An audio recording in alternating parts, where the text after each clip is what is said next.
Attention, Elysium personnel. The visors up and you shall not be harmed. We know where you are. Come out now with your hands up.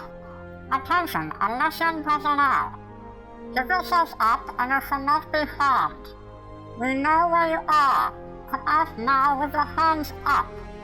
They're bluffing, but they're getting close. What do we do, Jeb? I'll have to lead them away. You head back to the Empire north, around the ocean via the Keneva Peninsula. Dudbur, you need to warn them about what we've seen here. I can't just leave you. My mission was to save you. You risked yourself to save me. My turn now. Plus, I could always order you. Just tell them what we saw. That's the most important thing right now. But what were they? And why were they? Don't know, and it doesn't matter right now. Leave that for the Whitecoats to deal with. We just need to get out of here. Jeb, I just can't leave. You can. Right, here's our chance. I'll lead them south. Wish me luck.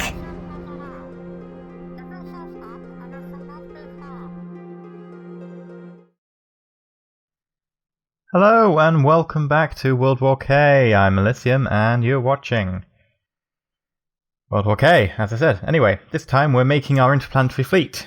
We've got a lot of things to build, so let's get straight to it. This episode's pretty much going to be mostly a building episode, and then next episode's going to be one big-ass launch. This is going to be one big ship, or several small ones, depends how it goes. Right, first of all, we've got to make a little defensive drone thing.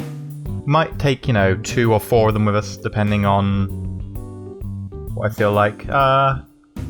Might go for 4 if we can. Basically, this has got to have a nice high delta V, pack maybe 4 to 8 of our Sparrow missiles, which we fired in pairs.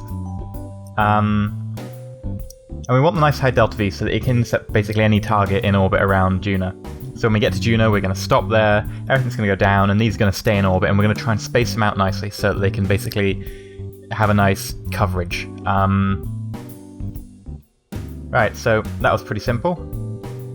I'm trying to use it as a subassembly loader part, but the subassembly loaders are picky about things without nodes, because apparently the docking ports don't count on nodes. But yeah, we've got 6 on that, so that's pretty cool.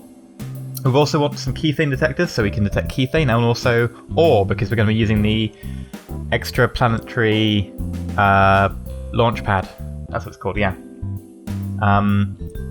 So here I'm messing around with ion, thinking, oh, we could put a big-ass iron thing, and then I need a big generator to power it, and I was like, nah, it's kind of pointless.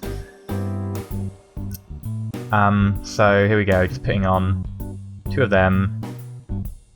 And in the end, I think I went with 2 scanners, because that way we can set them off to be an antiphase. So one can go bing, and the other one goes bong, bing, bong, bing, bong, bing, rather than just going ping, ping. And that way we can run it at high time acceleration just to be able to cover the entire planet before we choose where to set down. Now, of course, we want some energy for that. Unlike the other one, which is a really low energy reserve, that one, the scanners do constantly use energy. Okay, and this is our auger drill thing. This drills for the ore that we're going to be mining, which will make the rocket parts. This is my first time properly using this, so I'm having a bit of a play around with it. And we're using the extra large RTGs, which I'm beginning to love. They're awesome.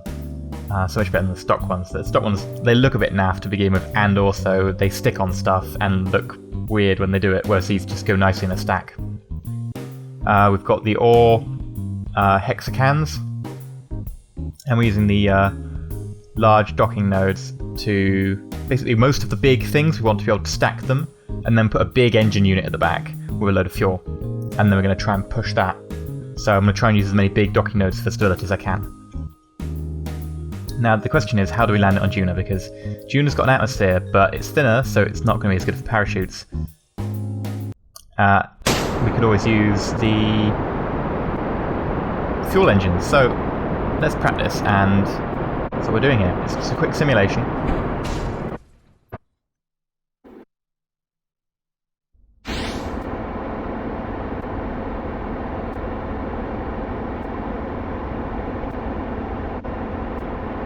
Of course, this isn't real whatsoever. There is no pilot there. This is just, if anything goes wrong, this is entirely in our computers. They do simulate the debris that we've accumulated very well. And let's try and get as high velocity as possible so we can simulate coming in at a high speed. Parachutes open fine, nothing rips off. Just because I don't know what the attachment strength is between some of these parts.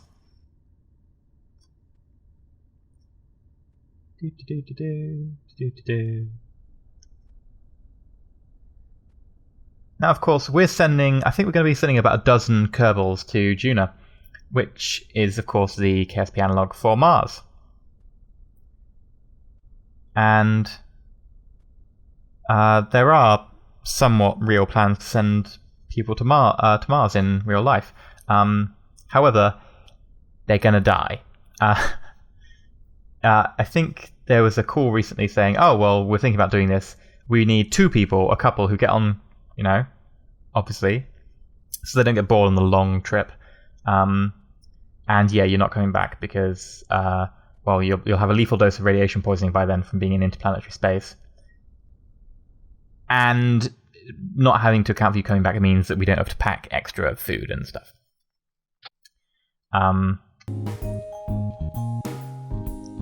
Of course, we're going to send an entire self-sufficient colony, so we should be okay on that front. So we should be able to make ships to be able to get back by having the ore lanterns and stuff. Now the big problem is if just one piece of equipment doesn't manage to land properly, which is a fair bet considering how dodgy some of these things are, we're going to be losing a kind of an important part of the chain. So here we've got the kethane mining thing, and that's a generator. It's a kethane generator. It runs off kethane and produces like a bunch of electricity, and we can run 2 of the massive kethane jewels off it apparently. So they draw kethane, which the generator uses to draw more kethane, and we actually make excess kethane. Seems like a good deal to me. So I decided, yeah, we'll use that. One thing I did forget to include was a startup motor. Something to actually provide it with electricity to begin with.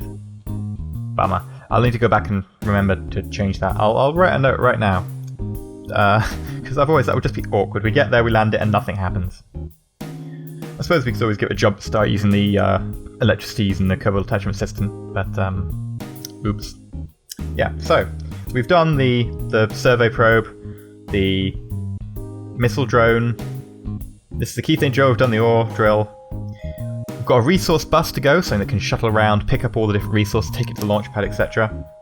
Some habitats, and a crew hibernation module, because we're not going to ship them in the habitats, we're going to ship the habitats separately, and then we're going to have a separate hibernation ship, which will be cool. I'm sort of feeling a vibe like the resurrection ship from Battlestar Galactica. Now, I initially start making this. This is a cunning thing, and then realised, wait a minute, this is basically a rover. The VAB is awful for rovers because it switches things around, and you get things the wrong way around when you're trying to put them on mirror image. And what you really want is to be able to do that, like in the spaceplane hangar. So what I end up doing halfway through is just copying the save over from the spaceplane hangar, from the VAB to the spaceplane hangar. And that works perfectly fine to edit, and then as soon as I go out and then go, go back to the editor, it takes me back to the VAB, which, might sound annoying, but actually it's kind of useful, because then I can just stack the rocket on the back and save. It means I don't have to keep shuttling the save backwards and forwards. Now, this is going to be a bit... it's going to take a bit of practice to be able to get all these things in the right place. We're using the Kerbal attachment system to transfer fuel and everything. So, ore, liquid metal, everything, blah blah blah. Well, not liquid metal. I'll get to that later. But yeah, we're using the different sides of parachutes so we don't come in too fast and just rip them off as soon as we get there. We're going to try and drogue parachute it and then normal parachute it out.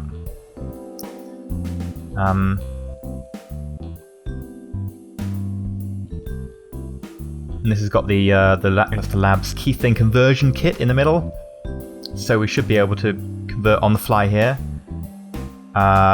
However, we don't really have any batteries or anything, and we've only got 4 RTGs. That's not really going to work, so we're going to have to require to hook up to something for extra electricity when we're doing conversion. I didn't really think that through, did I?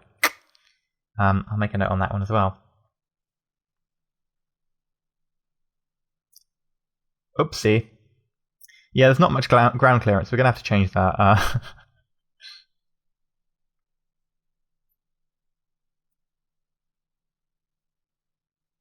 Carefully, carefully, carefully, and we lose the probe. Yeah! Well, other than that, it works quite nicely, so, I don't know, let's take it for a jump. Whee! Okay, back we go. Let's just adjust these so we actually got some clearance on the wheels, because, yeah, we don't want to keep grounding ourselves and end up doing a lorry. Just having the wheels running while we've taken the cockpit off.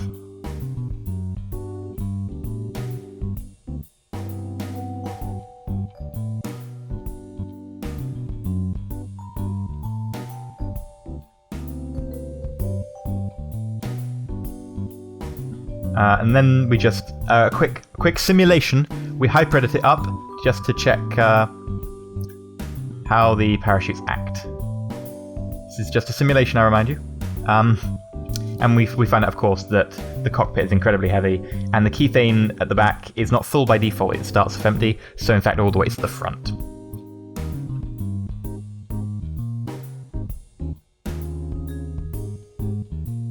And then I decide, wait a minute, actually, June's atmosphere is pretty thin, so I put those extra engines on the side just to try and slow us. And now, extraplanetary launch pad thing. Everyone's been going on at me like, oh, you need to do this, you need to do this. Like, oh, I already know, I am going to do it. But it's an absolute pain to do. And most of the time, you need to hyper-edit it to wherever you want to use it, which is kind of cheaty, and I don't want to cheat to get it somewhere. So I end up going, I'll come back to it in a second if I can think of how to do it. But I've installed the home base mod, so we've got these nice little habitats which are going to serve as the living quarters for our intrepid Kerbal explorers. Using some of the Lackluster Labs lights, window light things to make them look pretty. And because the home modules actually come with a bit of fuel inside them, we can attach these engines to the side. And they can be our descent thingies. And basically, by stacking them like this, with a decoupler in each, we can fly over the drop zone, go really slow, and then drop one, engine up a little bit, drop a second one, engine up a little bit, and then just land, and have all three next to each other. At least that's the theory. I end up playing around and just making them look pretty by adding some of the pipes from Lackluster Labs and some more windows, and basically make them a little bit more interesting, which I think they kind of look cool in the end here. Very yellow, not sort of the Empire colours, but, you know, June is a red planet, yellow sort of matches. Maybe we had some sort of graphic design artist who was like, well, obviously the propaganda brochures would be a lot better if you can get the colours coordinating. Maybe. I don't know. Anyway. Moving back on to the extraplanetary launch pad system. I start playing around with it, and you can see that things are not going well.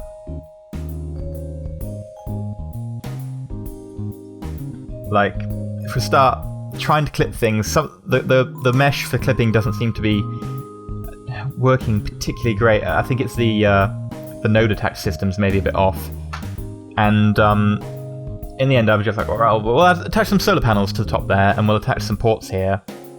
And maybe if we attach some parachutes here on the side, we can drop it in slowly. Add some parachutes up there, and then let's just hyper-edit it up there, and it just starts flying around in circles, then explodes, then explodes, then explodes some more. Then we use parachutes, but for some reason it's upside down, then we extend it, and it turns out the parachutes are now stuck in midair, which looks really bizarre, and if we try and spawn a spaceship there, then the parachutes are going to be in the center of the spaceship, and So I'm like, well, maybe if we put a thrust unit at the top, and then gave it the home parachutes, because the home parachutes combine norm parachutes and drove parachutes. Really kind of useful. Let's put some co-attachment systems here, just so we can get everything we need in the way of resources. And then everything starts vibrating when we test it. And then the co-attachment system jumps off and explodes. The solar panels extend fine. That's one thing, I guess. So let's just move that away. It's vibrating because that's on the bottom, probably. And, you know, now it doesn't vibrate, which is great. Oh, wait, no, actually the top bit's vibrating. There's an attached node up there, but it's in midair, and This may be just HyperEdit being a bit weird there, making it explode. Let's not blame it, but... What? I didn't actually do anything. It just loaded. Yep, okay. Let's go back to the building and then let's go out again.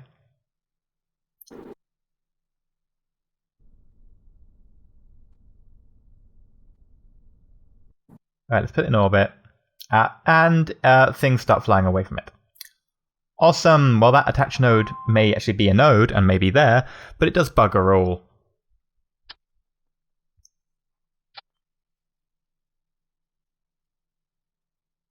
Right, so let's try strutting it, see if that helps. The problem is then the strut things will be in midair and it won't look... I don't think they have collisions though, so it should be fine. Right, it's not vibrating, that's a start. So let's just test it out in midair. Just see if it can... To be fair, that's a HyperEdit thing, I think. Of course, we need to test these because... I'm not going to take everything to Juna and then no testing because, as we all know, everything fails the first time, and the second, and the third, and the fourth. So yeah, we're doing some testing here before we take them. This is entirely simulated, so using HyperEdit is fine. In the end, I give up and go and download a second Launchpad for the interplanetary thing. This Launchpad is a giant sphere. Now, on the bottom, I'm putting a load of tanks with thrusters and some RCS. Now, is this just to guide it and help it attach to stuff? No! This is so we can fill them up with fuel, and then when we want to spawn a rocket, we can spawn the rocket with the fuel from the tanks. As well as a battery there and everything as well. And a big-ass generator. And then we need to attach, of course, the ore. And maybe some kethane if we want to attach kethane, or, well, maybe not kethane, but definitely xenon gas. Maybe a little bit of kethane. Let's have a look. There we go, let's attach to the ore. But then, of course, we've got to get the furnace to take the ore and turn it into metal, and then we need to have things for rocket parts on here so that we can take the metal and turn it into rocket and have a place to store the rocket parts because it just gets... I don't think it's particularly viable without HyperEdit, and especially not if you're trying to take it to another planet. Like, take it to the moon or maybe Minimus, it's fine. Take it to another planet, won't work. At least not stock. And now things are just spontaneously exploding because I've got a number of parts underneath it and it's quite heavy. And now I decided to test that, and it turns out that that's flipping side for some reason. I've got a rover thing on the bottom, so I can put a tiny little rover in later, maybe. I might chuck that away, I don't know. So yeah, I may have just decided I'll balls to it and edited the config file.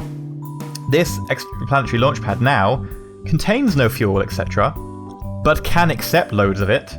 Same with xenon gas, same with kethane, same with everything. So you can pump oil fuel into it and it'll store it for you to put it in the rocket.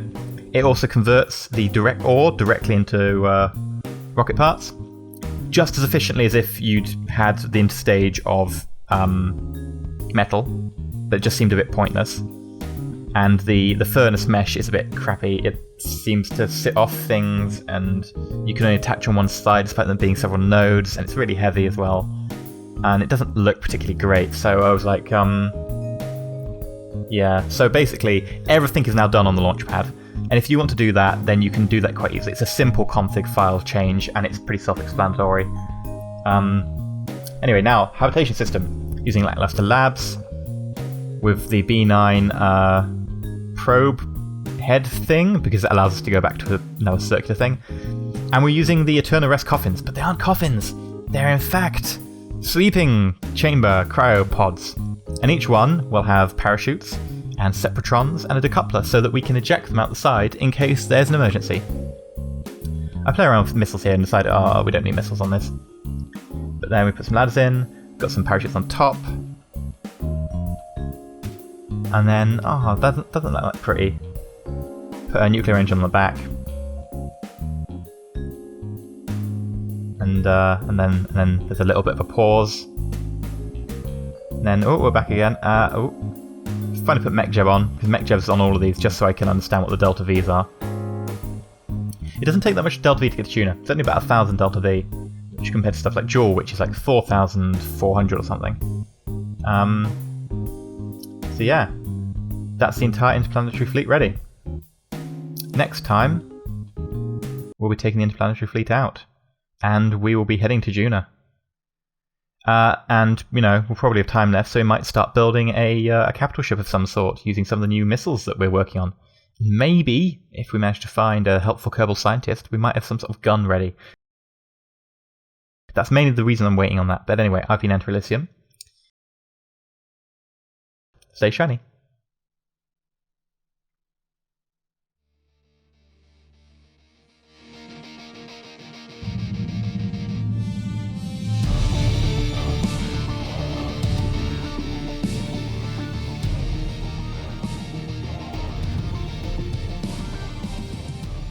Yeah, you didn't think I was going to end it there, did you? Yeah, pretty much. If you like the video, please like, subscribe, favorite, whatever. Right now, I have